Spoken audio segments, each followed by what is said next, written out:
Recuerden que nos hizo falta una pequeña sección, ¿verdad? Del capítulo 9, que es la sección de teorema de ejes paralelos. Esa la vamos a ver rápidamente. Y luego vamos a resolver dos ejercicios que se basan, en este caso, en cinemática, ¿verdad? Que son básicamente lo que vimos el día lunes, sí, podría decirse. Sí, el lunes, ¿verdad? Fue cuando iniciamos el capítulo 9, ¿verdad? Entonces, les voy a compartir la pantalla. Ok, y aquí tenemos en la primera sección, lo que vamos a ver ahorita en la sección, ¿verdad? Dice, ya observamos, el teorema de ejes paralelos, ¿verdad? Nosotros ya observamos que el momento de inercia, ¿verdad? O ya lo discutimos, ¿verdad? Va a depender del eje de giro, ¿ok? Va a depender del eje de giro. Entonces, ¿por qué, bueno, cómo calculo yo un momento de inercia sobre el mismo cuerpo, ¿verdad? Si yo tengo dos ejes de giro distintos y quiero ahorrarme un poquito, digamos, el procedimiento, ¿verdad? Bueno, y primero que todo, ¿a qué nos referimos que depende del eje de giro? Bueno, recordemos el caso de las pesas o de la escoba, ¿verdad? Voy a dibujar la escoba. Que si yo tengo aquí mi escoba,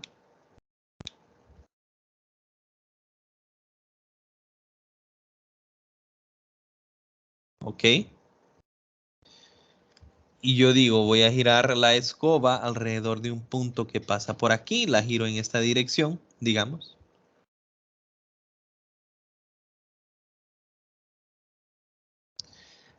Va a tener cierto grado o sea, de facilidad, ¿verdad? Pero con el simple hecho, siendo el mismo cuerpo, ¿verdad?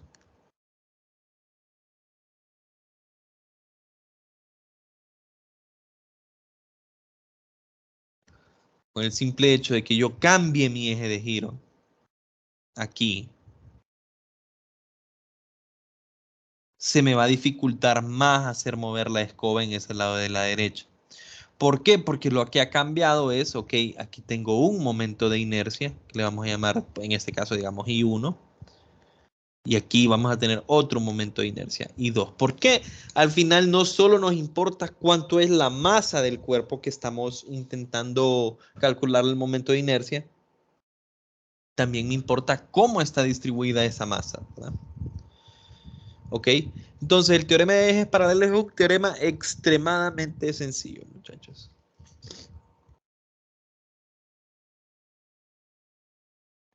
Y dice lo siguiente, ¿verdad? Si conocemos el momento de inercia de un cuerpo rotando alrededor de un eje que atraviesa su centro de masa, ¿ok? Podemos encontrar el momento de inercia de ese cuerpo, ¿ok? Rotando alrededor de cualquier eje paralelo al eje que atraviese el centro de masa. ¿Ok? Entonces vamos a dar una pequeña... Quiero ver las tablas de ayer, a ver si aparece el ejemplo que voy a poner. Sí. Básicamente sí, pero voy a usar otro, igual para hacer el cálculo. Entonces, me dice a mí que si yo conozco el momento de inercia de un cuerpo girando alrededor de su centro de masa, ¿ok? Entonces, si yo quiero encontrar el momento de inercia de ese mismo cuerpo, pero girando alrededor de cualquier eje que sea paralelo al eje que pasa por su centro de masa, entonces yo puedo calcular ese nuevo momento de inercia utilizando el teorema de ejes paralelos que dice lo siguiente, ¿verdad? Que el momento de inercia de ese nuevo eje, le puedo poner I sub n si quieren, ¿ok? I sub n o cualquier, de nuevo, ¿verdad? Pero simplemente ese nuevo momento de inercia, que va a ser un momento de inercia alrededor, o sea, del cuerpo girando alrededor de un eje que es paralelo al momento de inercia girando alrededor del centro de masa es igual al momento de inercia de ese cuerpo girando alrededor del centro de masa, ¿ok?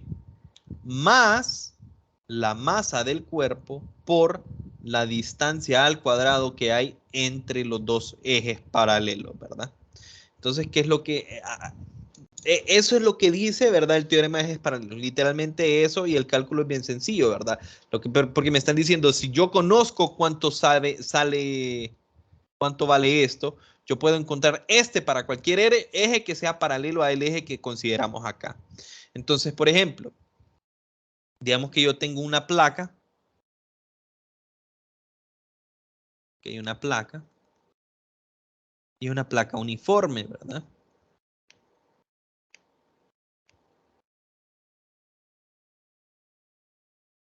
O sea, la masa se distribuye de forma uniforme. Si es así, entonces el centro de masa de esta placa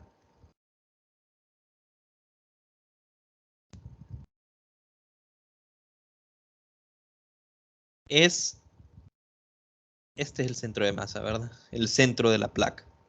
¿Por qué? Porque si es uniforme y tiene ejes de simetría, ¿verdad? La placa, entonces el centro de masa es el centro geométrico.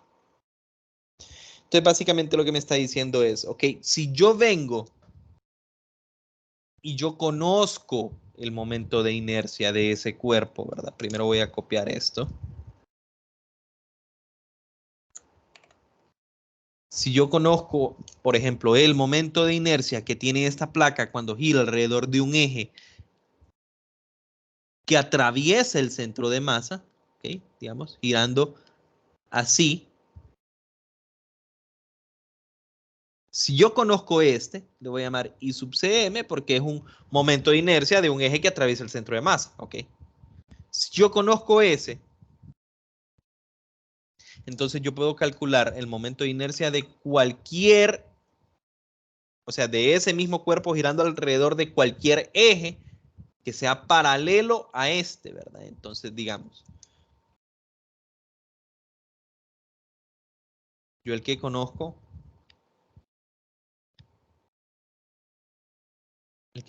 es este, ¿verdad? Girando alrededor de este eje. Y que a mí me diga cualquier ejercicio, es la misma placa, ¿verdad? Pero que yo quiero saber cuánto es el momento de inercia girando alrededor de un eje que va por una de estas esquinas.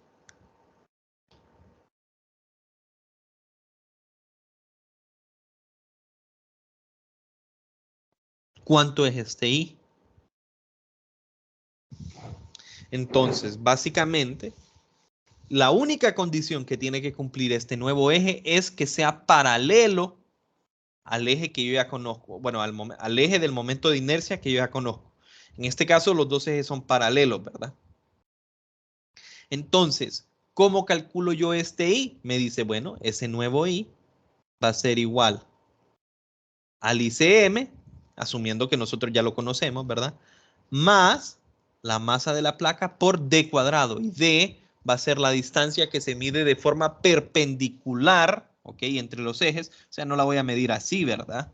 Sino que vengo y yo tiro una línea que es perpendicular entre ambos ejes. ¿Ok? Es perpendicular a este. Es perpendicular a este. Y esta distancia D la pongo acá al cuadrado. Y así encuentro el nuevo momento de inercia. Si yo no hiciera esto, ¿qué me tocaría hacer en realidad? Bueno, ese bueno, este no aparece en la tabla. De hecho, este ustedes lo pueden encontrar. ¿Ok?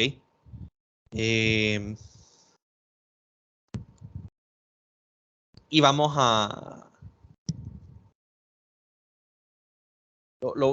creo que esto lo voy a dejar como una tarea corta, ¿verdad? Ya lo voy a dejar un poquito más... con más datos, ¿verdad? O sea, pero que encuentren pues un nuevo momento de inercia a partir de esto. Ahora, si yo quisiera encontrar el momento de inercia de esa misma placa girando alrededor de un eje que pasa por acá, así,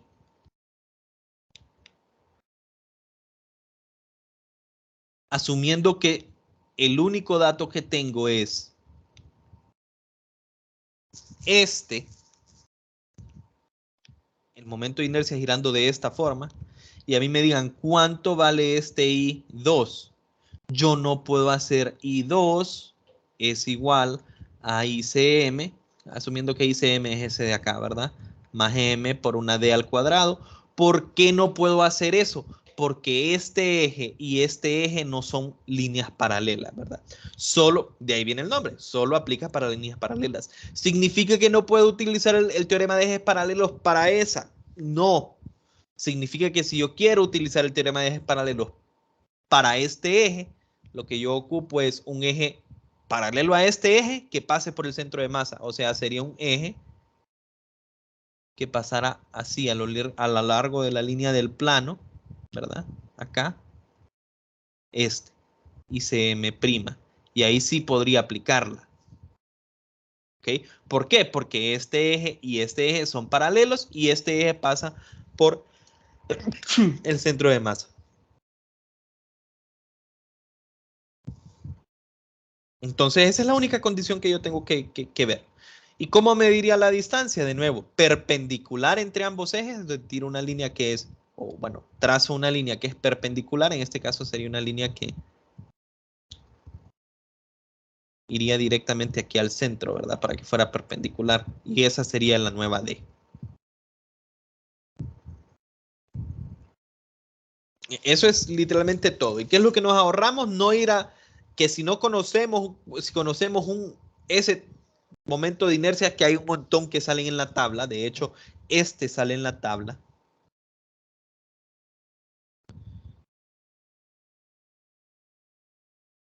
Si yo lo conozco, ya no necesito ir a calcular el momento de inercia a partir de una integral, que eso no lo vamos a hacer en la clase.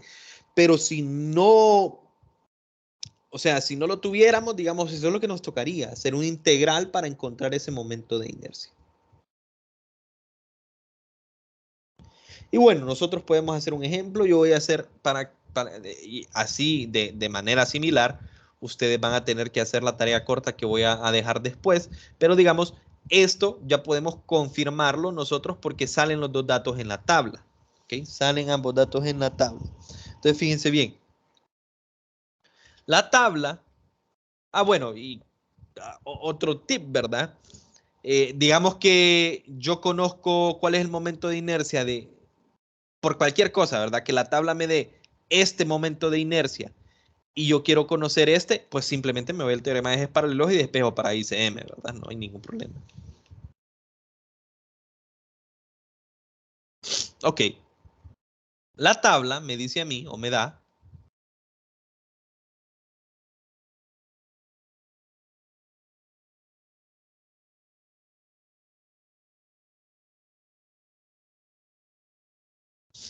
el momento de inercia de una barra de longitud L, una varilla delgada, girando alrededor de un eje que pasa por su centro, ¿verdad? Este. Entonces ese momento de inercia sería ICM. Asumamos que nosotros no tenemos, ¿ok? No tenemos el otro momento de inercia. Si no me equivoco, este I que pasa por el centro de masa definitivamente es un doceavo de M por L al cuadrado. Voy a ir a confirmarlo. Un doceavo por ML cuadrado. Asumamos que yo no tengo este, pero ya sé que la respuesta es un tercio, ¿verdad? Asumamos que no lo sé. Entonces, ¿cómo encontraría yo ese momento de inercia? Le voy a llamar I1 de un eje que atraviesa, que pasa por la barra en la orilla. Son paralelas, ¿verdad? Definitivamente. ¿Cómo encuentro yo este I1? Entonces ya sabemos que I1 va a ser igual a ¿quién? Al ICM, que en este caso es ese de arriba, ¿verdad? Porque es el eje paralelo, más la masa que tiene la varilla por la distancia D, que sería una distancia perpendicular entre ambos ejes, ¿verdad? Sería esta distancia, que en este caso es L medio, ¿verdad? Entonces aquí iría L medios al cuadrado. ¿Ok? Entonces confirmemos básicamente el valor que nos da la tabla. Y 1 es igual a ICM, que es un doceavo de M L cuadrado más M L cuadrado sobre 4. ¿Ok? Voy a sacar como factor común ahorita ML. Entonces yo tendría un doceavo más un cuarto ML cuadrado. ¿Ok? Y esto pues es lo mismo que tener lo siguiente, ¿verdad? Y 1 es igual a un doceavo más 3 doceavos ML cuadrado. Esto me queda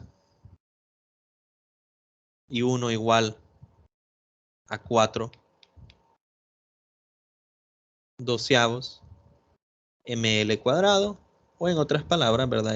Con este cancelan y me queda un tercio ML cuadrado. Recuperé el valor que tiene la tabla, ¿ok? Un tercio de ML cuadrado, simplemente utilizando el teorema de ejes paralelos. ¿Ok? Entonces, como tarea corta, yo les voy a dejar siempre teorema de ejes paralelos para esta plaquita, ¿verdad? Que tiene un lado A, el otro lado B, asumiendo que la plaquita es uniforme, ¿verdad? Entonces, este momento de inercia es un momento de inercia que pasa alrededor, bueno, perdón, a través de su centro de masa, ¿verdad? Entonces voy a colocarle algunos ejes, ¿verdad? Uno por acá y uno por acá, y que ustedes me calculen esos. Es rápido y es muy sencillo, ¿verdad? Y a partir de esos momentos de inercia, yo les podría decir, dar unas condiciones y preguntar cuál es más fácil o cómo es más fácil girar esta tabla, ¿verdad? Si alrededor de su centro, si alrededor de la esquina que le voy a poner un nombre, si alrededor le voy a poner nombre a cada uno de los ejes, ¿verdad? Entonces ustedes me pueden hacer un ranking de cuál es más fácil o cuál rota con más facilidad, simplemente evaluando el concepto de momento de inercia. Disculpen, tengo una llamada.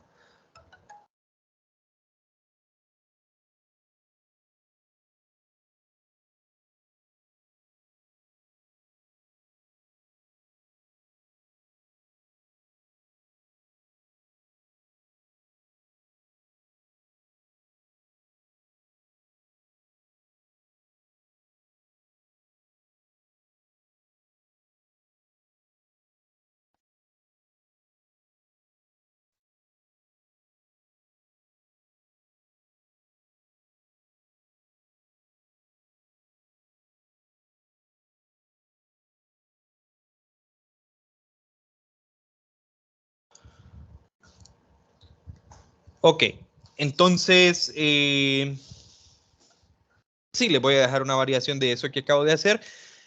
Y en general los ejercicios de teorema de ejes paralelos así son, ¿verdad? Nos dan a nosotros ya sea cualquier tipo de, por ejemplo, nos pueden dar esta esfera sólida y que nos digan cuál es el momento de inercia de un eje que pasa por la orilla de la esfera, así, y es paralelo a este. Ya saben qué hacer. O me podrían decir a 3/4 de la esfera. En la orilla del cilindro, a la mitad del cilindro, como ustedes deseen, ¿verdad? Con tal sea paralelo el eje a un eje que pase por el centro de masa, ustedes pueden calcular ese nuevo momento de inercia. ¿Hay alguna consulta con esta parte, muchachos?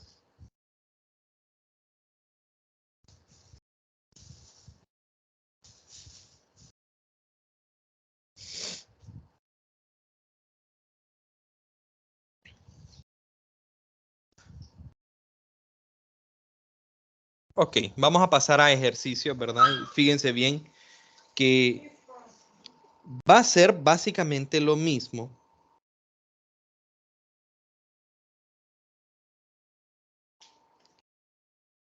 Va a ser básicamente lo mismo que lo que teníamos en la primera unidad. Entonces, cualquier ejercicio del capítulo 2 que ustedes puedan recordar, en esencia es lo mismo. Entonces, fíjense bien, este 964 me dice, un rodillo de una imprenta gira un ángulo θ de t, dado por, y me dan una función, ¿ok? Con estos datos. Entonces, ese es el único dato que me dan a mí. A mí me están diciendo, θ de t es una función que es 3.2 o 3.20 t al cuadrado menos 0.5 t al cubo. Esa es una función que me da a mí cuál es la posición angular o qué ángulo tiene, ¿verdad? Para cualquier tiempo t. Eso es lo único que sabemos. Y me pide a mí, inciso A, calcule la velocidad angular del rodillo en función del tiempo. Entonces lo que me está pidiendo en inciso A es encuentre omega de t. O sea, una función para la velocidad que dependa del tiempo. Inciso B, calcule la aceleración angular del rodillo en función del tiempo. Entonces, básicamente, me están diciendo a mí encuentre alfa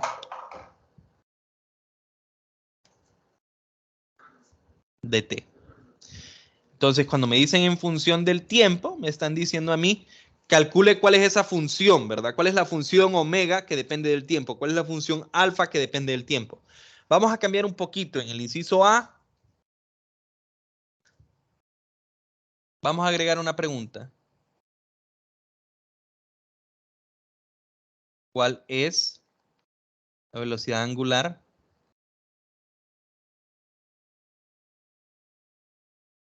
en t igual a 5 segundos? Que básicamente, me están preguntando lo mismo. O sea, yo primero tengo que encontrar este.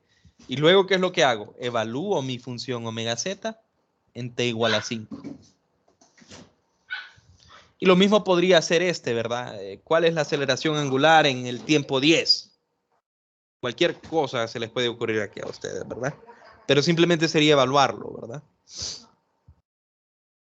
Por último, ¿cuál es la máxima velocidad angular positiva que alcanza y en qué instante t ocurre? Entonces, el inciso C, lo que me está diciendo es cuánto es omega z máximo.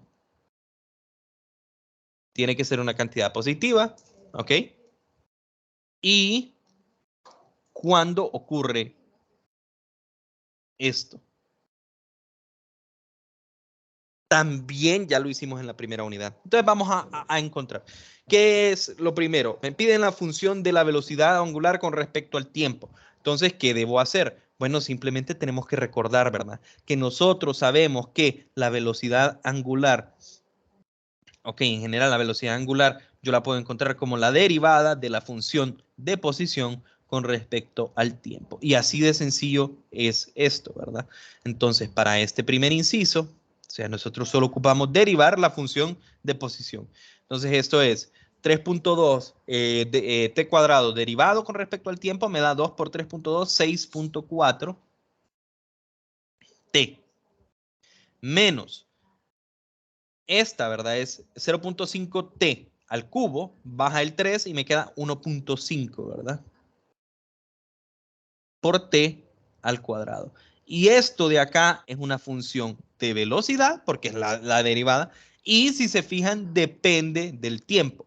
Aquí cuando a mí me dan una función, ¿verdad? No puedo asumir, es que alfa z es constante, entonces que la función velocidad tiene que tener cierta forma. No, si me dan la función, ¿ok? A mí me pudieron haber dicho esto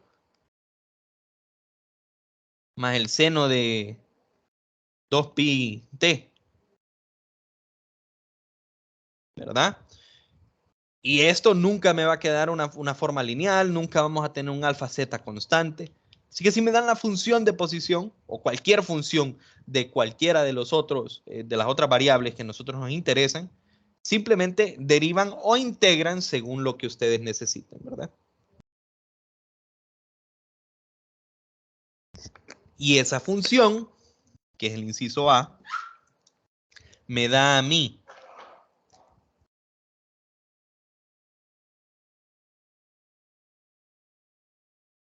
la velocidad angular para cualquier tiempo t.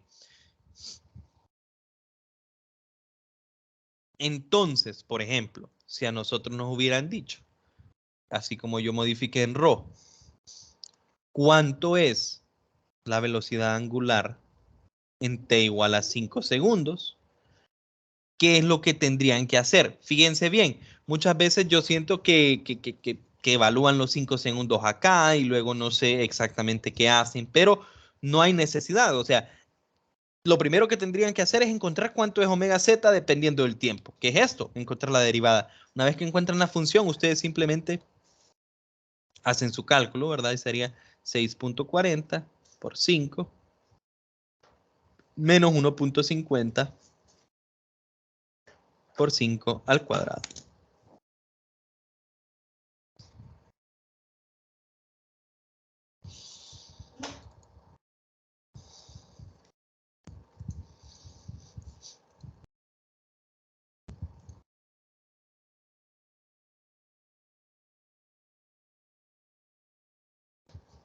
Entonces, bueno, me da negativo. ¿Hay algún problema? La verdad no hay ningún problema. Puede ser positiva, puede ser negativa la velocidad, ¿verdad? Esto quiere decir que cuando t es igual a 5, la velocidad angular es menos 5.5 radianes sobre segundo. ¿Ok? Luego, inciso B, que también es sencillo, ¿verdad? Me piden a mí cuánto es alfa z de t. Y tenemos que recordar, sencillamente, ¿verdad? Que alfa z, la aceleración angular, yo la puedo calcular haciendo la derivada de la velocidad angular con respecto al tiempo, o es el equivalente, ¿verdad? De la segunda derivada de la posición con respecto al tiempo.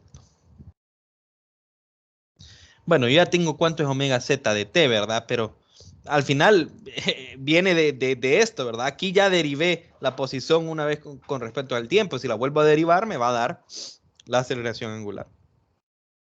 Entonces, este alfa z, que depende del tiempo, sería la derivada con respecto al tiempo de ¿quién? De omega z, ¿verdad? Que es 6.4 t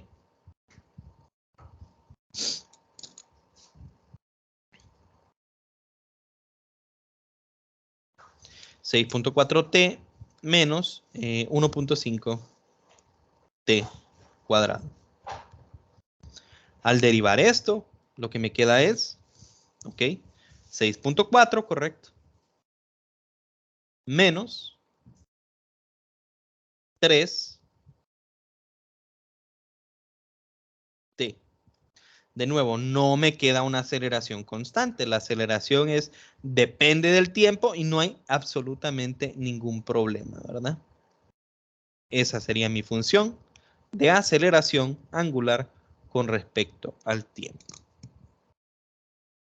Y si a mí me pidieran cuánto es la aceleración de este en, t igual a 0, digamos. Entonces fácilmente solo sustituyo esto es igual a 0. Eso quiere decir que la aceleración angular en t igual a 0 es 6.40 radianes sobre segundo cuadrado. Y así, dependiendo de lo que me piden, primero encuentro mi función y luego evalúo el tiempo que me digan en caso de que me lo solicitaran. En este ejercicio en realidad no lo solicitaban. Yo lo estoy haciendo solo para que quede claro, ¿verdad?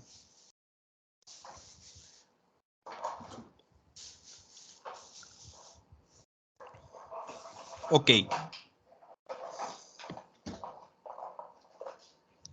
El tercero ya es un poco más complicado, pero tampoco es algo que no hicimos en la primera unidad. Me pide que yo encuentre la velocidad angular máxima, ¿verdad?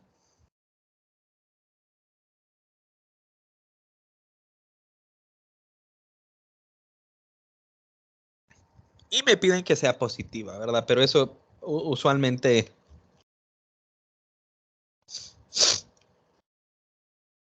para estos ejercicios se cumple. Si ustedes quisieran, hacen el siguiente criterio, ¿verdad? Para verificar.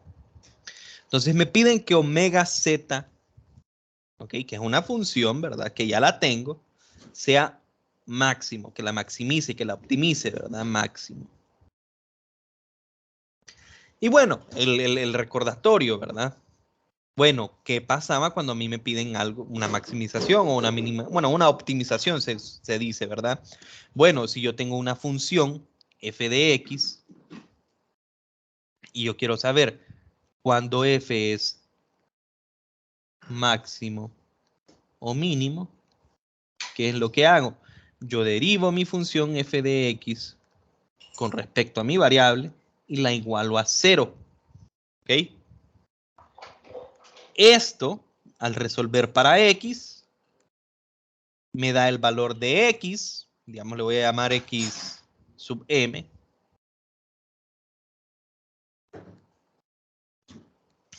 Ese valor de la ordenada, ¿verdad? En el cual la función f es máxima o mínima, ¿verdad? Es un punto en el cual básicamente les estoy diciendo yo que la tangente a la curva en ese punto es igual a 0. Hay un cambio como de inflexión, ¿verdad? Y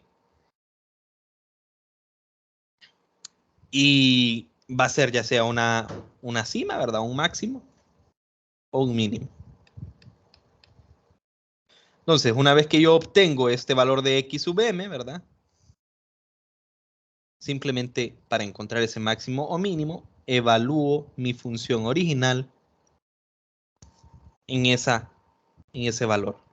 Y así maximizo o minimizo. ¿Cómo sabía yo si era máximo o mínimo, verdad? Bueno, había que recordar que la segunda derivada evaluada, o sea, primero derivo eso y le evalúo en ese x máximo, ¿verdad?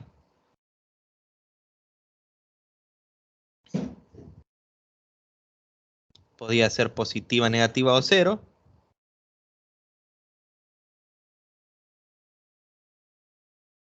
Y dependiendo si es positiva o negativa, creo que si era positiva decíamos que era mínimo. Y si es negativa decíamos que era máximo. Eso es lo que tenemos. Entonces, esto trasladado a lo que nosotros nos da el ejercicio, es simplemente que algo que ya sabemos de cálculo, lo evaluemos acá, ¿verdad? Entonces es, ok, ¿cuál es mi función que quiero maximizar? La posición. Entonces yo ocupo que la derivada de omega z con respecto al tiempo sea igual a 0. Y resulta que en este caso, la derivada de omega z con respecto al tiempo, da la casualidad que esto es la aceleración. Pero eso no nos metamos mucho a rollo. Simplemente agarro la función, la derivo con respecto al tiempo y la igualo. Pero da la casualidad que ya la tengo ahí arriba, ¿verdad? Entonces esto es 6.4 menos 3.0 t es igual a 0. Esto quiere decir que t es igual a 6.4 entre 3.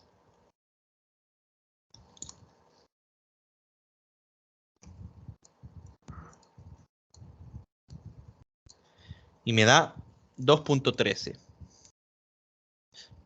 Entonces este es al que le llamamos, le pongo el subíndice m solo para que sepamos que ahí es a donde ocurre el máximo o mínimo. Y esto me da 2.13, ¿verdad? Y resulta que esta es una de las cosas que me piden. ¿Cuándo ocurre? Bueno, yo sé que ocurre en 2.3. Y cuando me preguntan cuánto es esa velocidad, simplemente yo regreso a mi función de velocidad, que era, bueno, y le evalúo en t sub m, ¿verdad? Entonces sería 6.4 por t sub m menos 1.5 por t sub m al cuadrado. Recordando que ese t sub m es el que acabo de encontrar, ¿verdad? El 2.13.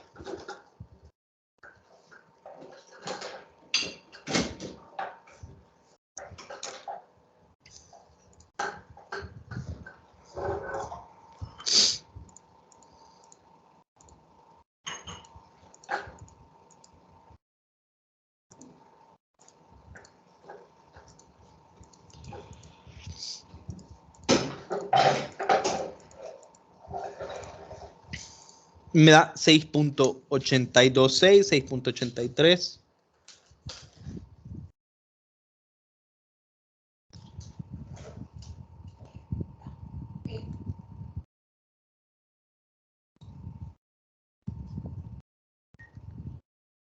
Radianes sobre segundo. Y ese es el valor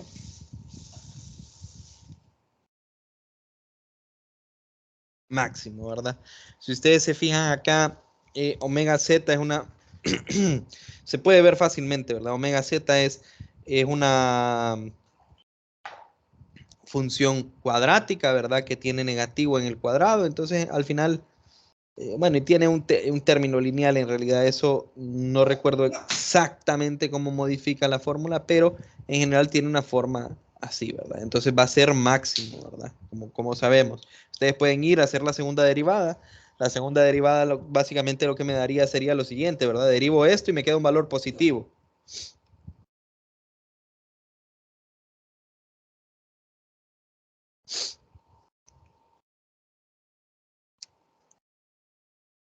¿Hay alguna consulta, muchachos? Puede haber muchas variaciones de este ejercicio, ¿verdad? Que me pidan a mí cuál es el mínimo, cuando la posición es mínima, cuando el desplazamiento es mínimo, cuando la aceleración es máxima, pero al final todo es la interpretación de las definiciones.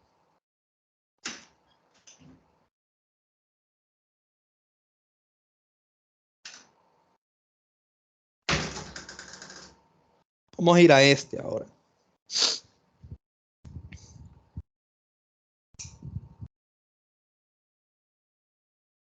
Dice,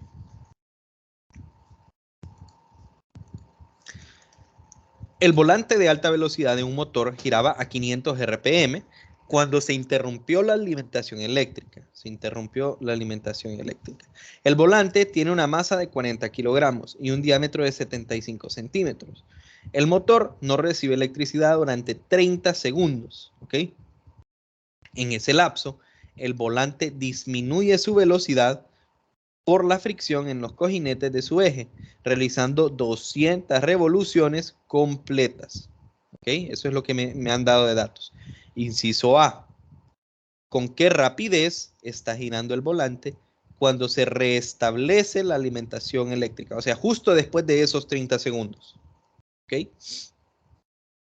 Inciso B. ¿Cuánto tiempo después de la interrupción eléctrica? O sea, imagínense que se va la luz, ¿verdad? ¿En cuánto tiempo después de la interrupción eléctrica se habría detenido el volante? Entonces, se habría detenido. Entonces, básicamente el inciso A y el inciso B no son la misma situación, ¿verdad? Pero sí vamos a utilizar cosas del inciso A para el inciso B. Pero lo que me está diciendo es, imagínese que nunca hubiese vuelto la energía. ¿Cuánto tiempo hubiera tardado en detenerse, verdad? Y luego me preguntan cuántas revoluciones habría girado el volante en ese tiempo.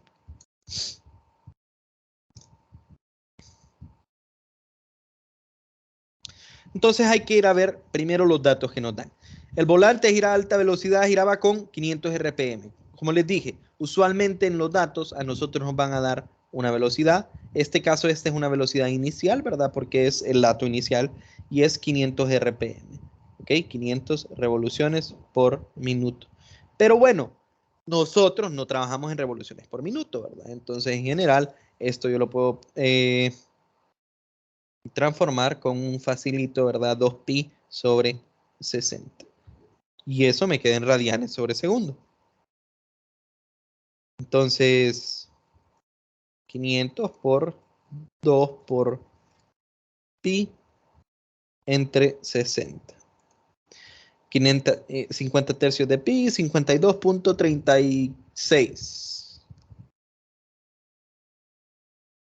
Bueno, a 3 unidades, 52.4 radianes sobre segundo. Y ahí sencillo, ¿verdad? Nosotros ocupamos el dato en radianes sobre segundo porque esa es la unidad estándar.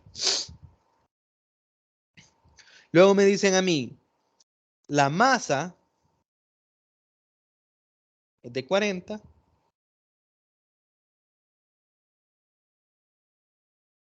y el diámetro es de 75 centímetros. Fíjense bien, estos datos los da solo por darlos. En realidad, cuando resolvamos el ejercicio, ustedes van a ver que estos dos son datos que no los necesitamos. ¿Ok? Y básicamente por la forma del ejercicio, no puedo cruzarlo bien, ¿verdad? Ahí. Lo voy a hacer así. No se necesita. Ustedes pueden intuir, como me piden la velocidad inicial, me da cuántas vueltas dio, entonces yo sé que puedo calcularlo con cinemática. Y en cinemática no aparece la masa, no aparece el momento de inercia, entonces estos son datos que están extra, ¿verdad? Ok, esta es la velocidad inicial. Esta es la velocidad que tenía justo antes de que se apagara la luz. Luego viene y nos dice, se va la energía eléctrica. ¿Y por cuánto tiempo se va la energía eléctrica? La energía eléctrica se va por un tiempo de un lapso de 30.0 segundos, ¿verdad? Sin energía. En esos 30.0 segundos, ok, durante esos 30.0 segundos, hay un desplazamiento angular, ¿verdad? Que es igual a 200 revoluciones. Recuerden que ese dato lo pueden tomar ustedes. Si quieren tomar como que el ángulo inicial es igual a 0, entonces el ángulo final, ok, es igual a 200 revoluciones y es lo mismo que acabo de decir, ¿verdad? Desplazamiento de 200. 200 menos 0 es 200, entonces es lo mismo, ¿verdad? Pero es común poner posición inicial igual 0. Entonces lo voy a poner así, en especial porque ese es los valores que salen en las fórmulas que nosotros tenemos acá, ¿verdad? Ok, pero este está en revoluciones y a mí, para trabajar en unidades estándar, ¿verdad? Me gustan estos datos en radianes, ¿verdad? Entonces una revolución yo sé que es 2pi radianes, ¿verdad? Una revolución es una vuelta entera, un círculo, ¿verdad? Entonces, cuando lo multiplico por 2pi, me da la cantidad en radianes, ¿verdad? Entonces, en realidad es 400pi.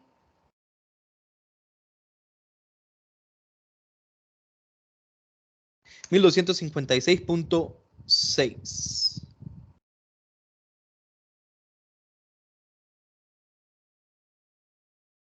radianes. Esos son mis datos, ¿verdad? Estos son los datos, recuerden, asumiendo que regresó aquí, es que después de 30 segundos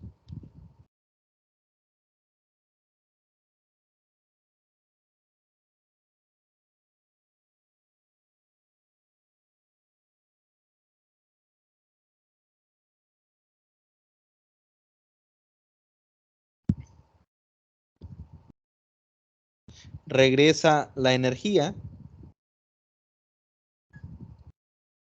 y básicamente me preguntan cuánto es la velocidad que tenía cuando regresó la energía, cuando se cumplieron estas cosas.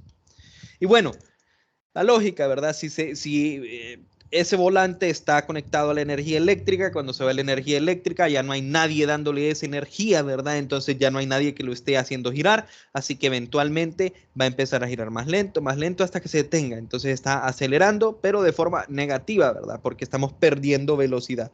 Entonces, la lógica que me dice a mí, este omega z tiene que ser menor que este de acá. Esa es la única ventaja que yo tengo, digamos, en el ejercicio. Entonces, ese es el inciso A, ¿verdad? Esto de acá es el inciso A. Y el inciso B es algo un poco distinto, ¿verdad? Ya no son verdaderos estos datos, porque ahora asumimos que nunca regresó la luz. Entonces se van a enojar con los de la EH.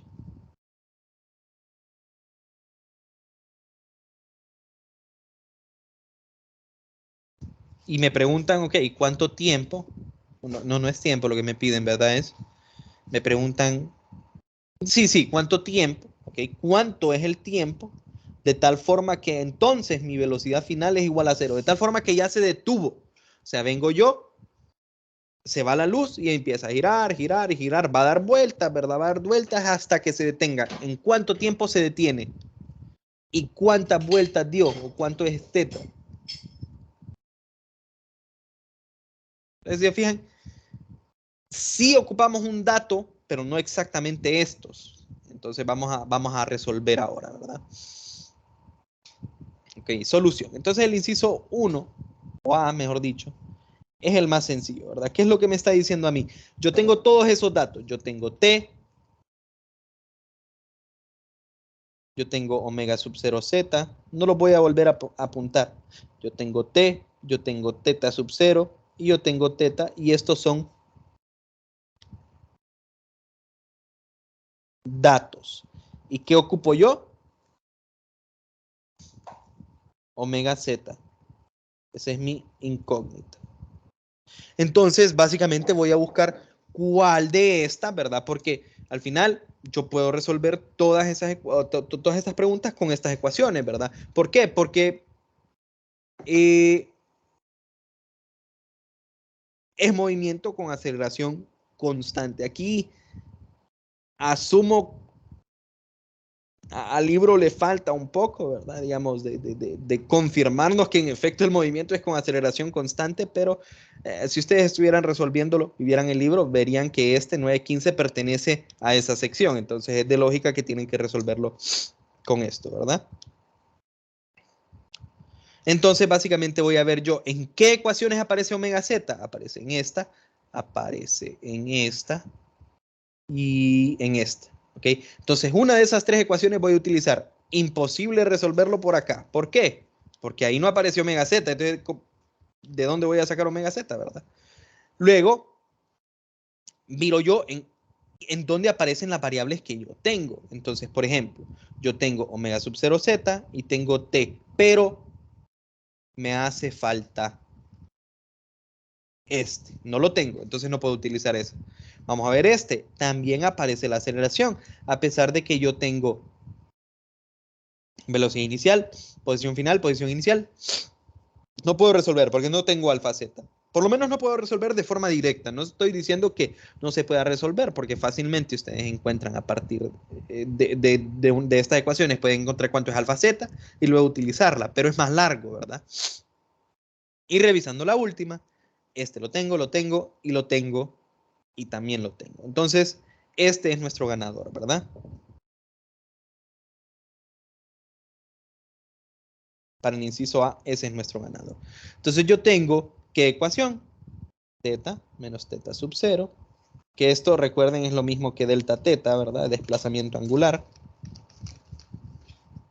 es igual a un medio de omega z más omega 0 z.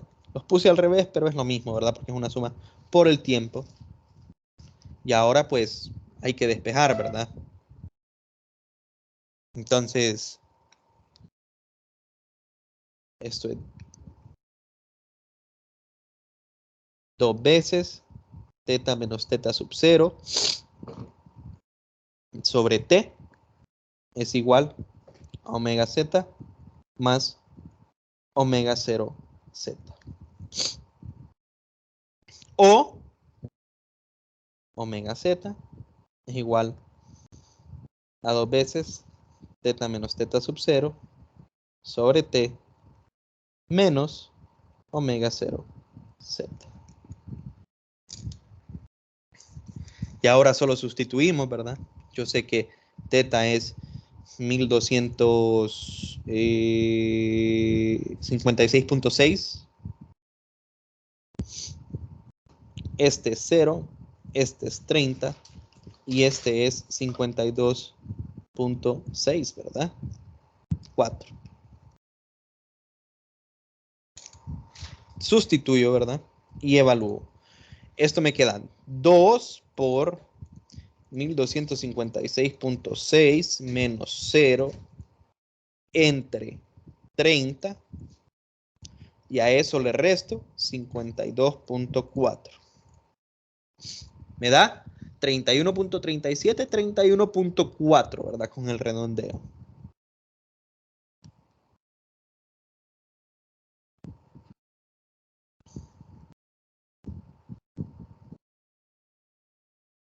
¿Y en qué se diferenció, digamos, este ejercicio de un ejercicio de la primera unidad? Al final, las fórmulas son distintas solo porque aquí las variables son angulares. Y en este caso tuve que convertir, ¿verdad? Esto, pero al final, ya al momento de implementarlas, es lo mismo, ¿verdad?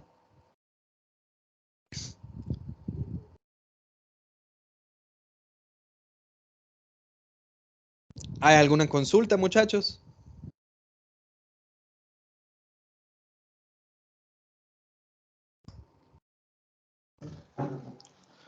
Ok, ese es el inciso A. Obviamente faltan 3 minutos, no vamos a terminar el inciso B, pero lo voy a dejar planteado para que miren que la línea de pensamiento es la misma, ¿verdad? ¿Qué es el inciso B? El inciso B me está diciendo a mí, ok, ¿cuánto es el tiempo y cuánto es el desplazamiento de tal forma que ahora este sea igual a 0? Entonces ya el dato de tiempo, el dato de posición, estos obviamente ya no valen, ¿va? Porque esto es, asuma que volvió la luz después de 30 segundos. Ahora me están diciendo, no, no, no, no, no volvió la luz. Entonces, ahora yo evalúo qué datos tengo. Tengo la velocidad inicial sigue siendo la misma, la velocidad final es la misma. ¿Ok? Yo quiero T y yo quiero teta. Entonces,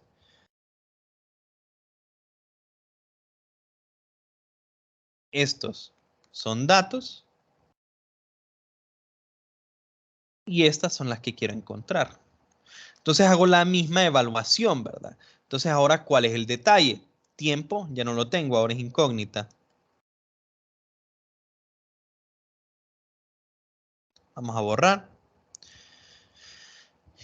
Ahora estoy asumiendo yo que solo tengo omega z, que va a ser 0, y omega 0 z. Teta inicial, omega 0 z, omega z, omega 0 z, teta inicial,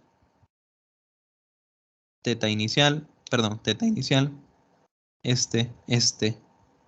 Ok, si se fijan, mis incógnitas, ¿quiénes eran? Tiempo, tiempo, tiempo que aparece acá, teta. No hay absolutamente ninguna en la cual yo tenga todos los datos. ¿Por qué? Porque me hace falta de nuevo este valor de la aceleración. Entonces, ¿cuál es el detalle? Yo no sé cuál es la aceleración, pero yo tengo el inciso A. Y del inciso A yo puedo ver o puedo calcular cuál era alfa, ¿verdad? Entonces yo puedo calcular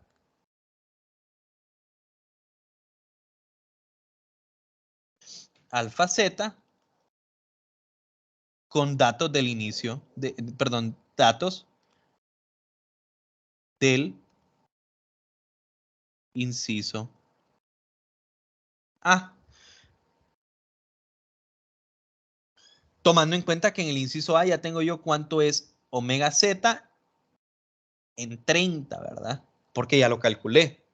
Entonces fácilmente puedo ir yo a omega z es igual a omega 0 z más alfa z por t, y yo sé que este es 31.4, este es 52.4 y este es 30, y yo puedo encontrar cuánto es alfa z. Correcto. A un despeje, ¿verdad? Facilito hacer ese despeje.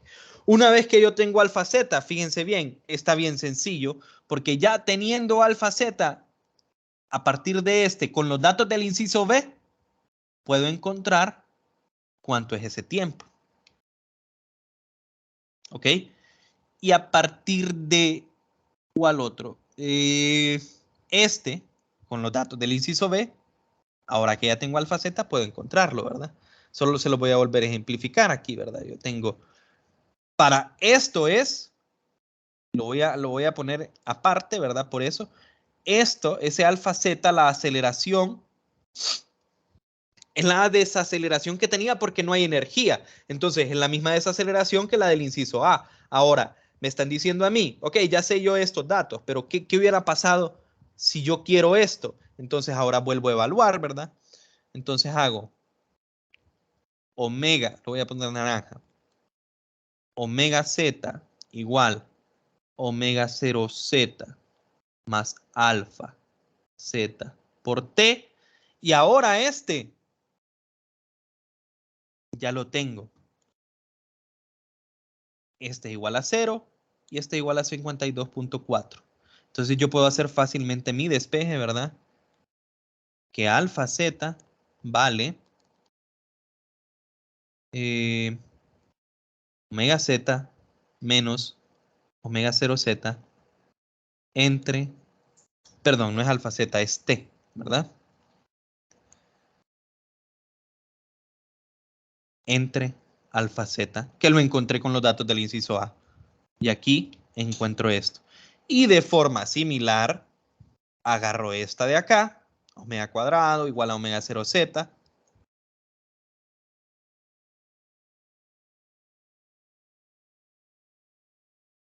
más 2 veces alfa z, teta menos teta sub 0, ¿ok? Y despejo para teta. Con el único detalle que el ejercicio me pregunta cuántas revoluciones. Lo que significa que la respuesta que nosotros encontremos en radianes la convertimos a revoluciones. O sea, la dividimos entre 2pi. Ok, eso es todo por la clase de hoy, ¿verdad? No pudimos resolver este, pero ahí queda planteado, creo que queda claro, ¿verdad? Con los datos del inciso A encontramos cuánto es la aceleración del sistema y luego, una vez que ya tengo la aceleración, puedo resolver para lo que me piden en el inciso B. No sé si hay alguna consulta, muchachos. No, ingeniero. Ok, entonces si no hay consulta, ¿verdad? Nos vamos a quedar aquí y que pasen una buena noche, ¿verdad? Seguimos con ejercicios el día de mañana. Buenas noches, Lee. Buenas noches, Lee.